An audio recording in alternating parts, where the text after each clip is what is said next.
Welcome to MSP 1337. I'm your host, Chris Johnson, a show dedicated to cybersecurity challenges, solutions, a journey together, not alone.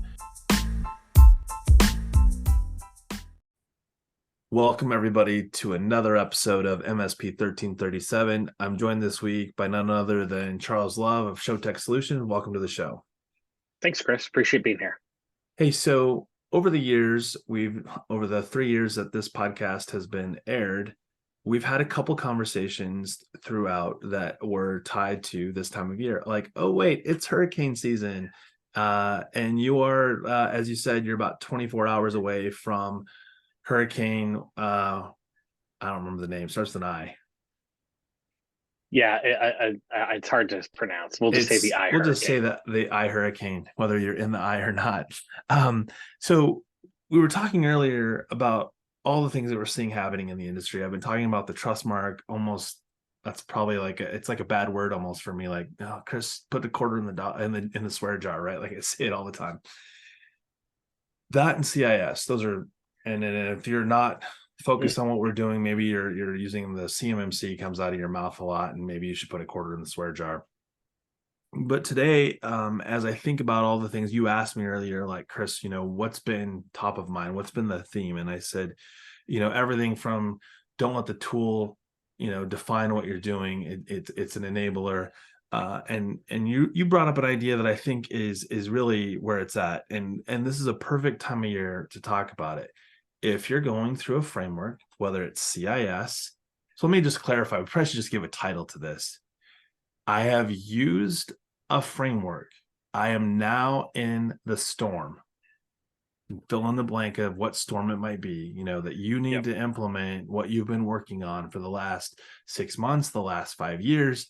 It is now time to get those playbooks out. It's time to get those incident response plans out because you're in it.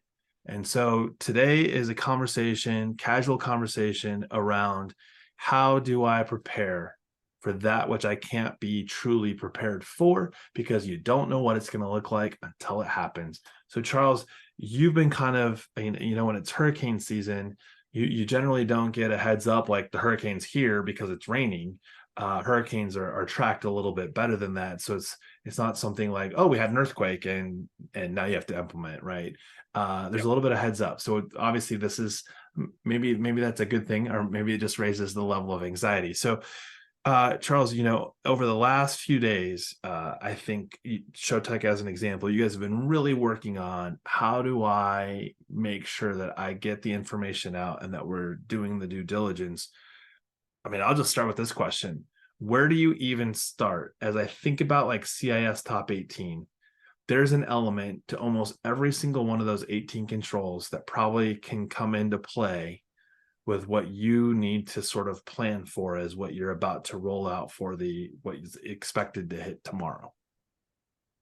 Yeah, so going back to that, I do have a playbook, right? We, as an MSP, everyone should have like an incident response plan or whatever SOP you have. You can have one, how to set up a new PC, make sure you do these 30 things. Right. We actually, I developed it a few years ago, but we have a tropical storm / hurricane playbook that we follow.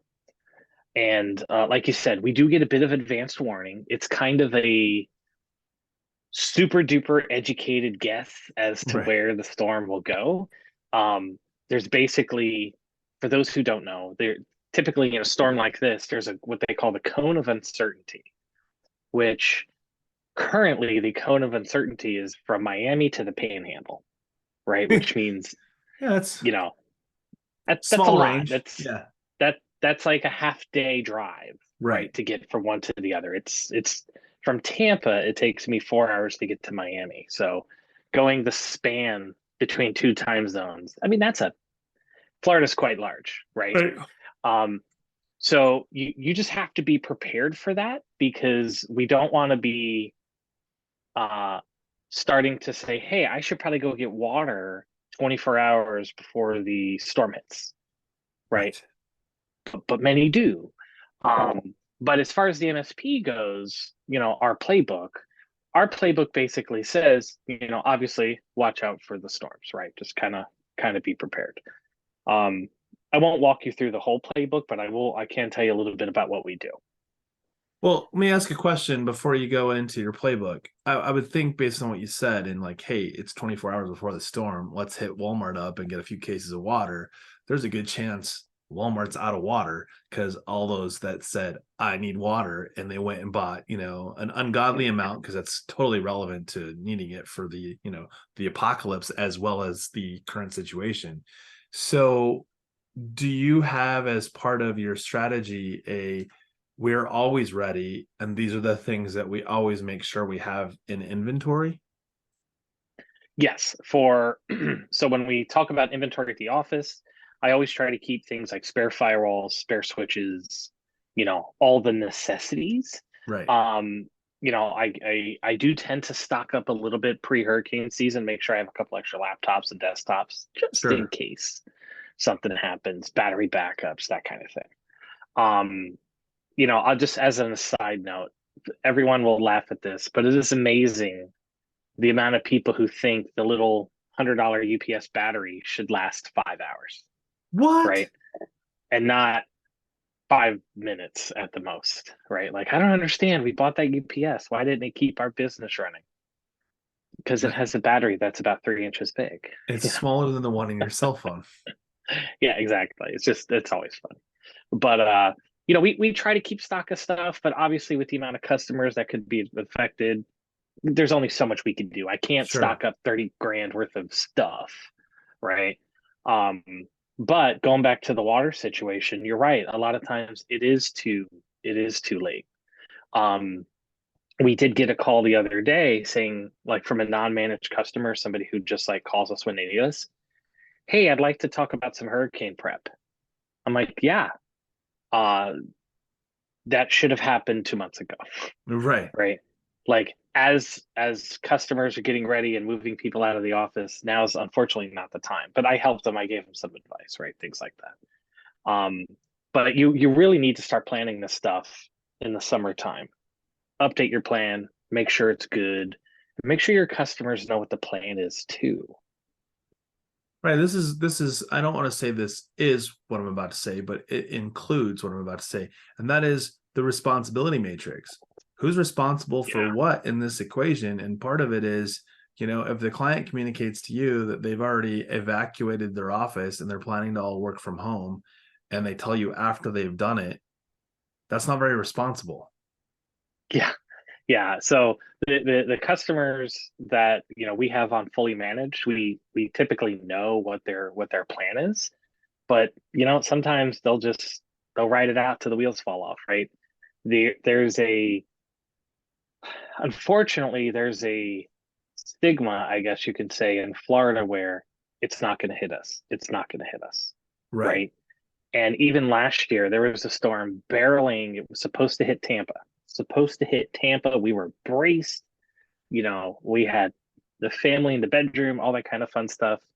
And then overnight, while everybody was sleeping, um, I jokingly say it took a left turn at Albuquerque or a right turn, Yeah. and that bad boy went, nah, I'm just kidding. And it totally bypassed Tampa. And unfortunately, it did hit Fort Myers, and they were not ready and they were not prepared. Sure.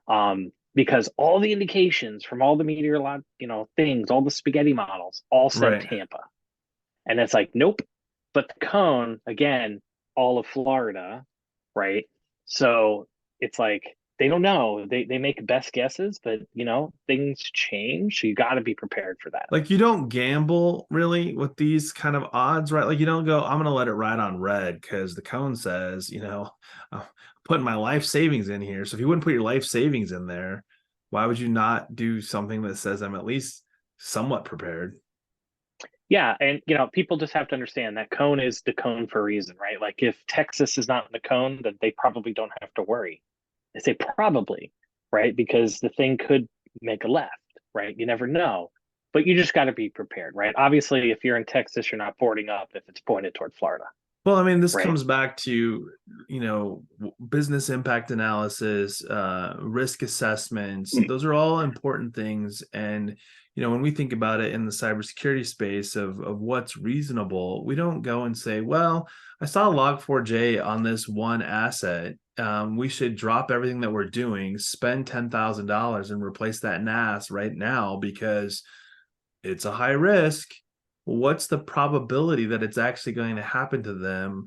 Yes, we should make a plan. Yes, we should do something about it, but that doesn't mean it needs to happen in the next 24 hours. And I think that's kind of to your point, like those that are in Texas maybe don't need to have the same level of prep as the, you know, as Charles in Tampa, but they Yeah. should have some understanding of maybe it's swap out this exercise for a different one, right? Put a different disaster into the mix and go, well, how different are the disasters that we might prepare for? They all probably include some commonality. Let's at least put that into the mix. And then if we start seeing patterns that might indicate something of a more significant indicator towards one versus another, we can take additional steps, but we don't need to like be crazy and buy all the water at Walmart. Correct. And some customers get it. Few and far between, right? So Is it the ones that have had bad things happen that get it? yeah, it's kind of like the company who gets I almost said the B word. A company who Or gets an R word compromised. compromised has an Yeah. incident? They are all about security. The ones who haven't think it's stupid, right? And then we just have to kind of educate them on that. I will tell you kind of a cool story. We do have one customer that has about 9 locations all throughout Florida, and they were smart. Um, Instead of, it's so funny, it's funny, everybody will get um, fiber and coax because they have a sense of security in their mind that I have two different internet connections, right? But they don't realize there's a little gray box on the corner of the street. And when that box floods, all internet drops, right? It's a, it's like, well, I have two different providers. Yes, but they're in the same lines, right? Yeah, it's Um, if you don't know that one, if one is aerial and one is below ground, now we're talking about redundancy, right? Like I don't care who the providers yeah. are or the technology they use. It's more about how is it physically getting to and where is it physically coming from. Yeah. So going back to this one customer, they know this because they used to have two different providers and the car went through the little box on the corner and next thing you know, both providers went out, right? Um, so they actually went and bought Starlink. So they have Starlink routers or whatever they're called at all of their offices. Not so much for site-to-site VPN because you can't do that, but it'll at least give that office and that location internet serviceability so they can actually support their customer. They're related to a storm. We'll just leave it at that. It's a business that handles storm stuff. So their And now they're offices, they're a whole lot better at it now because they can still operate. yeah, yeah. And how cool is it to say, yeah, we have Starlink as our internet backup? I think that's pretty cool. So, but they get it, right? They get it. They don't have any server infrastructure. It's all in the cloud, but their people need to be able to communicate with their customers during service restoration and things like that. So So if they have that's Starlink, do they also have Skynet for communicating? yeah, Or just yeah. we just send that to the AI and they do all that? I did ask them if they want their Wi-Fi name Skynet, but they That's right. laughed. That's right. Yeah, yeah. So, but I won't manage it for you. We have AI for that. yeah, yeah. But it's, it is kind of neat. I really think that's going to be the new way we handle internet backups. It's still very new, right? They're still launching satellites. Heck, we just saw I think satellite number 10 get launched or series number 10 get launched Yeah. 2 days ago. But going back to the storm prep, Yeah. um, sometimes the customers are so overwhelmed with what is happening. That's where we get to step in and be like, hey, don't worry, I have a plan, right? Right. Here's what we're gonna do. Um, so for example, one of the things we do is we sent out an email. It's pre-written. All I got to do is like change the name of the storm, right? And make a little updates. And then, a couple days before that storm, that email goes out. It's being like, hey, we're here for you. All is good. And then it's kind of like a drip campaign, but I have a second one that hits about 12 hours before the storm, just kind of reminding them, hey, we're here for you. But now I start to get a little more helpful, like, hey, remember, guys, if your internet goes out, you have to call your provider to report it. If your building Right. does not have power, your internet will not work either, right? At least I not for will very long. I will tell you, there was one time we did take a call, and the lady is so mad Oops. because she can't get on the internet. And I'm like, well, I don't see your PC online. She's like, well, yeah, like we don't have any power. I'm like, what? She goes, yeah, I have my laptop up, but I can't get to my Wi-Fi. I'm like, wait, you're sitting in the dark? She's like, well, yeah, I have flashlights. And we had to kind of break it to her that, hey, the internet thing needs power to give you It Wi-Fi. doesn't run on magic juice. Yeah, she couldn't hang up fast enough. Like She's it's like, wait, just I just got off my bicycle. You mean I can't power it anymore? yeah. So we actually called her back, showed her how to do a hotspot on her phone, and then magically she was up, but then the phone died, but that was the whole thing. So, but in the heat of the moment, people aren't really thinking, right? They're like, Sure. like my printer's not plugged in, why is it not printing? That kind of stuff. So, we have to just kind of help with that. And Logic is then defied with a lot of this, right? Like if it was normal yes, circumstance, they have their own. Most people, their logic brain kicks in, and they're like, "Oh, I should plug that in," or "Oh, I should turn that on." But when you're in the heat of the moment, there a lot of that goes yeah, out the window. And so, to your point, you have to have some level of empathy for the person who's calling. Like you can't just, you know, you could have been very abrupt and abrasive and how stupid are you, like the internet's down because you have no power. Would not have That would have just elevated a situation that would have been far worse. yeah. And sometimes it's the infrastructure, right? So the storm that happened a couple of years ago damaged the cell towers in our neighborhood. I had to drive 20 minutes just to get cell service, right? I mean, that's like So apocalyptic kind of situation. it was super weird. You I, didn't use I your will tell you. landline. Oh wait, because you don't have one. Yeah, don't have one. Yeah. And it's just, I'm hoping nothing happens like that. Maybe this fizzles out, but I know that's not realistic. People will get affected. And, we just got to try to be there to help them. And you know what? If I got to just talk to you and, talk about sports ball or whatever to kind of calm you down, Yeah. then that's what we'll do because we live in a world of mental health challenges and this is a stressor for people knowing that there's a storm coming and now you're just waiting watching the clock. Right. Like you're really not going to know that you're in the path until you start to hear the raindrops on the roof. Yeah, and what a lot of people may not realize, because I know hurricanes aren't a big thing, but I know it's in California right now. There's the middle of the storm, which is kind of like the worst, but then the outsides are also terrible because that's what's basically spawning tornadoes and just ripping roofs off and all that stuff. Yeah. So we kind of went through, really, I think, highlighting the things that we all need to think about that are maybe less cybersecurity related and more about Yeah, just kind of thinking about the what's coming, what if we know what's coming. But yeah, I think shifting gears, this is like honestly, this is the most important piece, right? If you're prepared for this, the level of calm is different than if we're just saying, yeah, I need to go get water because it's going to be here in 5 hours. I should go do that. And oh wait, Walmart's closed. Um, talk to me a little bit about. I mean, you've spent a lot of time over the last year plus hardening your own infrastructure. What's acceptable and not acceptable anymore with what you're willing to tolerate from a risk standpoint with your clients on the technology side, not even getting into like in the event that there's a disaster, you can't plug your laptop in at this one location because it's not a good idea. I mean, those kind of things obviously may come up, may not.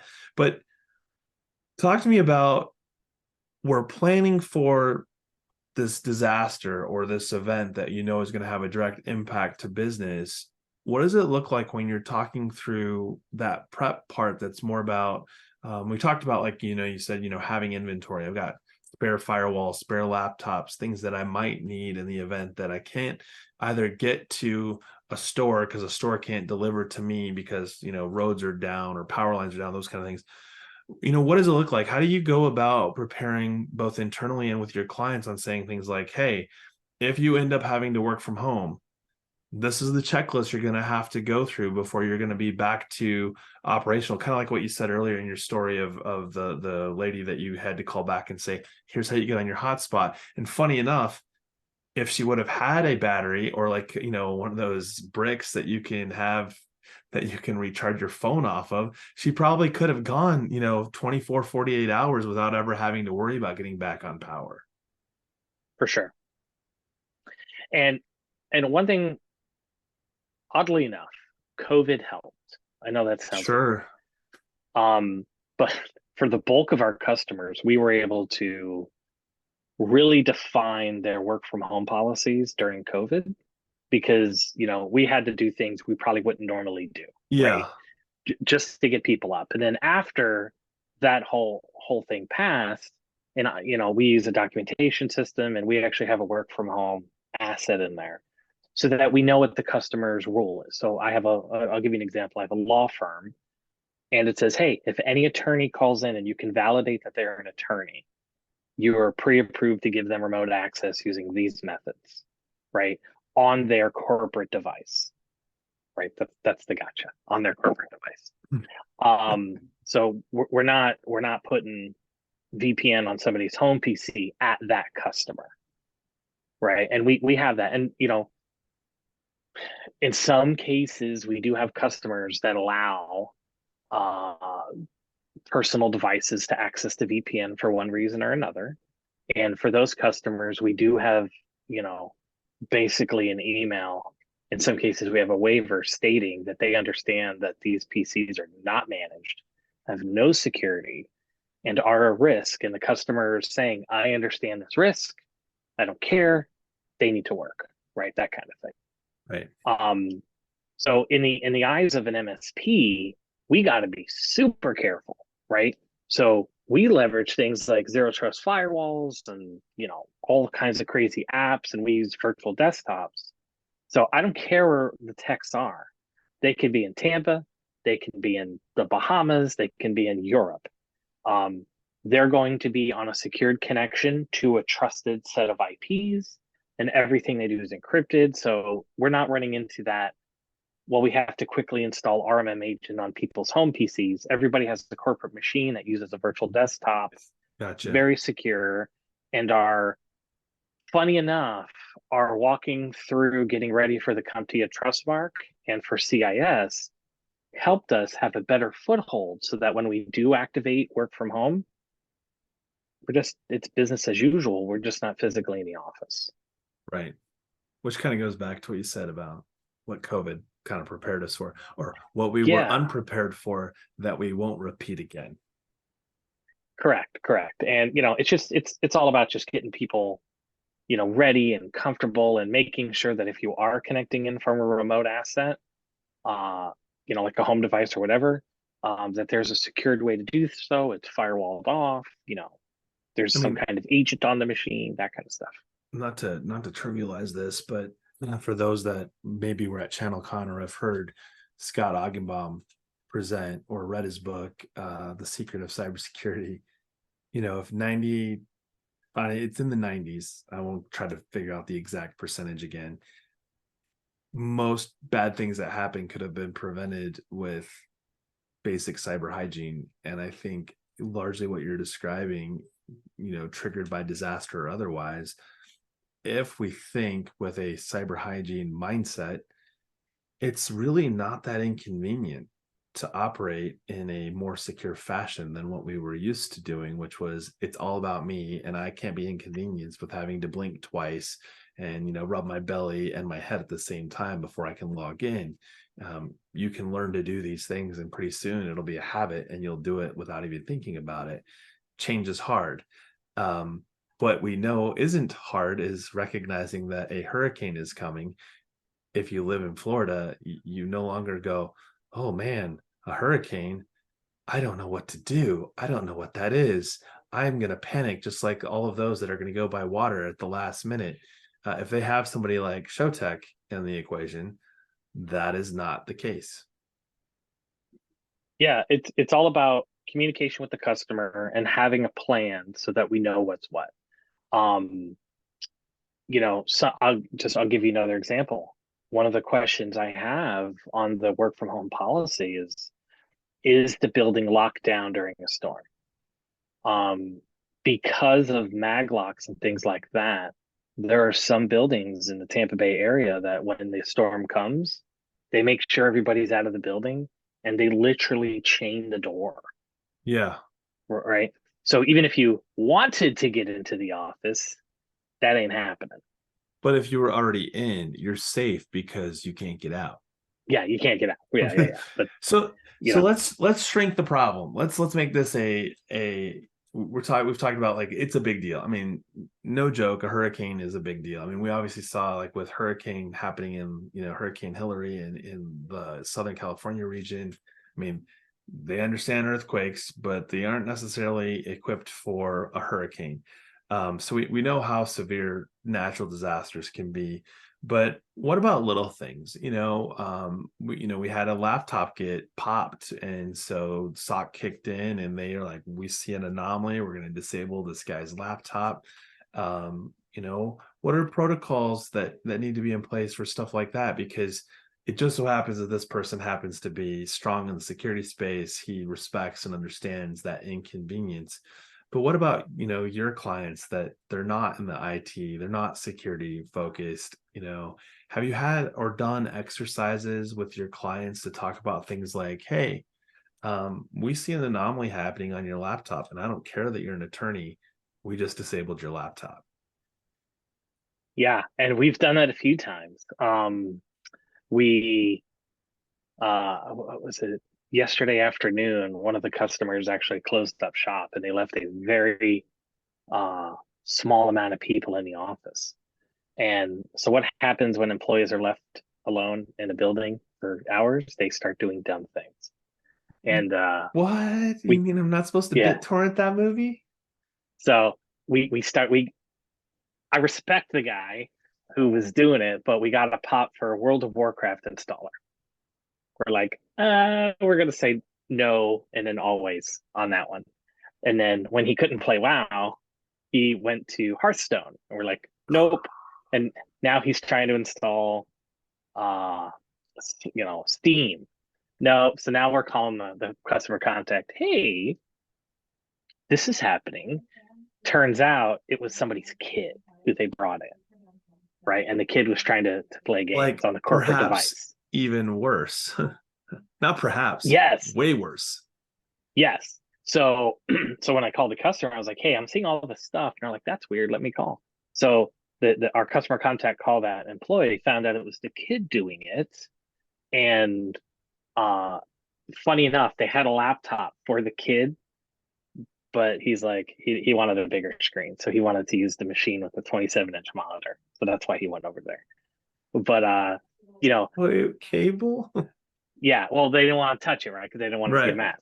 But it's just funny, right? So we have tools in place that will allow us to on the fly be able to remediate. We also have the ability, if they end up doing something they shouldn't, and our SOC team does deem that it's a security, they will isolate the box, right? And we get a couple isolations a quarter. So it's not too bad. Do you do any of like preemptive around that? Like obviously what you experienced there, like I realize we talk about CIS, the trust mark, and internally facing, but I feel like that is an example of, we could say in my acceptable use policy, if you allow your kids or spouses or whatever to get on your machine, that's a fireable offense.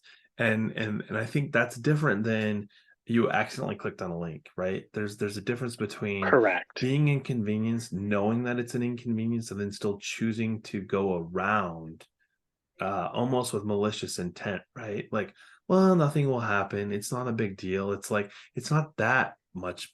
money being taken off the out of the register. Like if they notice, they'll just be like, ah, whatever, he's still a good guy.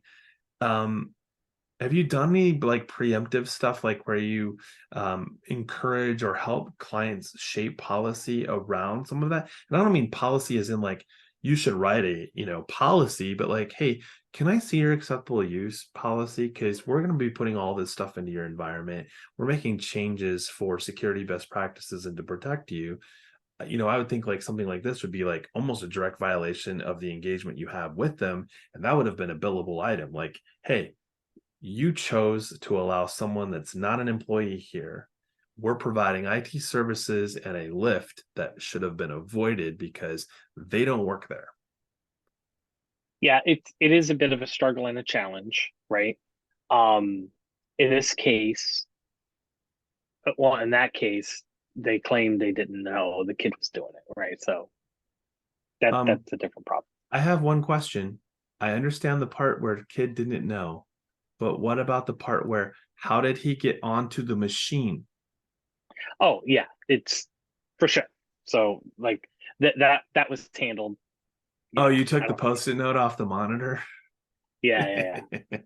But no, but it's a good point, and we're trying to get better at it. I'm not gonna tell you we're the best, but we are trying to align the customer's policies. There What is no we're finding best, is Charles. There is no best. There no, there is but good and maybe better. a lot of customers are like, yeah, that's one of those things I need to do. So funny enough, Oh, we have a compliance module, right, where we have pre-written computer use policies, things like that. sure. So this year, I've been having a ton of meetings with the customers to show them this module, and they're all like, "Oh my god, like this is amazing!" Because to steal your word, they've been going through analysis paralysis for years, Sure. saying, "I know we need a policy, but I don't know how to write one." And I'm like, "You know that thing that we use that fishes your employees? We already Well, have a they're going to policy say the written." internet. Yeah, but they're like, we have one and we can show it to you. And so this year we've been really focusing on trying to align what the customer wants with the technology behind it to make sure that if we're going to say this, then we actually do that. Right. So, yeah. So essentially saying we're here to enforce the rules. We're not here to create the rules unless you need rules that you don't understand or don't know about. And now I have to educate you on that before we can move forward. Correct. I Correct. think that's to me, that's the hardest one, right? So like it's one thing to meet with a client or especially a prospect, and they give you like, this is who we are, this is how we operate, this is what we need to be able to do. And you're like, cool, no problem. I can meet all those things. But then there's the pieces that are just a given, right? You're an MSP. We deliver these services to all of our clients, no exceptions. What happens with what you're about to implement actually breaks the rules for a client? For sure. And I think that's just, it's an inevitable, but you know, well, you have now 23.5 hours until your storm comes to hit you. Is there any last parting words that you would share with the audience who might be dealing with a storm or a PS5 or a child in the office? Because I Yeah. think of so many CIS safeguards that just pop into my head as soon as you started saying some of that. Like, goes back to this customer, this client maybe needs some better rules internally, which are Yeah. not yours. But I think if you were to go back to them and say, oh, by the way, I'm going to inflict this on you. And I said inflict, and that is the bill for the hours logged against solving for the child that wanted a bigger monitor. Yeah. It's, I, what I like to do, and this is a pretty good advice for anybody who is, I don't care if it's a big rainstorm or if it's a hurricane or whatever, um, have your postmortem with the team, Yeah. right? So once the storm is clear, once the dust is settled, and I'll be doing this as well. I do it every year or every storm. I have a big, digital whiteboard and I go, all right, cool. So what worked? What didn't? What do we wish we have? What do we wish we had that we didn't? And what did we do that we don't think we needed to do next time? So our rule is kind of like a CIS policy. It's ever changing. It's never done. So after every major event, we're reviewing our storm procedure and then making slight adjustments. Do you have any API metrics that go along with that? Like any sort of like Hey, we keep saying this one over and over again as not working. Have you had any of that happen, or is it really more of like you just kind of correct course and it gets updated into the handbook or the playbook? So we're a little bit unique because we do a lot of social service type customers. Sure. So they're going to be locked in the building where their servers are, right? So there's really not a whole lot that can happen. If they don't have I internet, gotcha. it's not the end of the world. Right. Um, Chances are a dentist isn't really concerned about working remotely during a storm. Nobody's getting their teeth pulled, right? So we may we're just a little bit more unique where we are a little bit heavy with customers that have physical infrastructure Yeah. in that nonprofit space. But for those customers in Azure, now we're going to be looking at so those customers who aren't using a Starlink type service. Right. That's something we're actually really investigating to see if we should be really recommending this so that I they gotcha. can stay up. Got it. That's cool, man. I really appreciate you sharing. I think that more of us in the cybersecurity space need to pause and think about cybersecurity is only one piece of what it means to focus on a secure workspace or to really meet the requirements of most of the frameworks now that are out there that cover things like leadership and governance and physical and environmental. So really appreciate it. We'll have to do one on the OT of things in a near future episode. Charles, thanks for being on. For those of you listening, be safe out there. Have a great week. Thanks, Chris.